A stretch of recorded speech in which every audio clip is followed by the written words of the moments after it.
What's up YouTube? So update lang, last year nasira yung Saramonic ko na Blink 500 Pro. So ang nangyari ay nawalan siya ng LCD na ilaw. So nga pala napaayos ko na siya. Mga last month lang, tanong na ako ng tanong doon sa repair center nila kung pwede namang ayusin kasi wala nga silang stock. Ngayon, una syempre nakita ko na wala ng LCD light. So padim siya ng padim hanggang sa nawalan na totally. So nag-research ako, marami pa lang ng problema sa ganun. So ngayon, eto okay na. Ngayon, okay naman yung repair. Ang binayad ko kada unit is 650. So pinuntahan namin siya, 1 week na lang ginawa. Tapos ito na nga, okay na siya. I-comment ko sa baba, ililink ko kung ano yung number na pwede nyong kontakin para mapaayos yung Saramonic nyo. Na-test ko na rin, okay naman yung tunog. Wala namang problema dun sa side na yon. So, ang naging problema nyo lang talaga is yung LCD. Ako sa inyo, kontakin nyo kagad kasi unang-unahan to.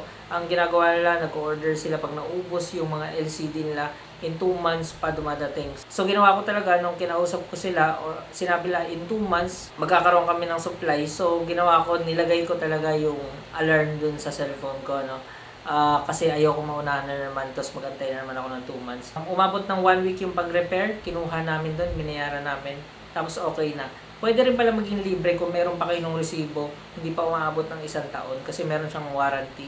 Yung sa case ko naman, hindi na ako nakalibre kasi wala na yung resibo, pero nandun pa rin yung box.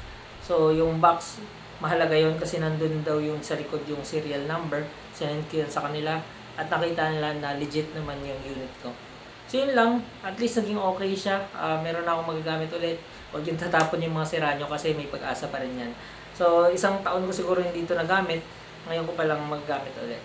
So yun lang po yung tungkol sa video na to. Nag-update lang ako. Hindi ako masyado nakapag-upload for 2 weeks kasi nagkaroon ako ng pamumula ng mata para akong may sore eyes. Hindi ko alam kung bakit pero feeling ko sa dryness ng mata ko. Alam niyo naman siguro na operado yung mata ko. Nagpa-smile surgery ako 2 months ago. Kaya medyo nailang ako, medyo mapula siya kaya hindi muna ako nag-upload. So, yun lang.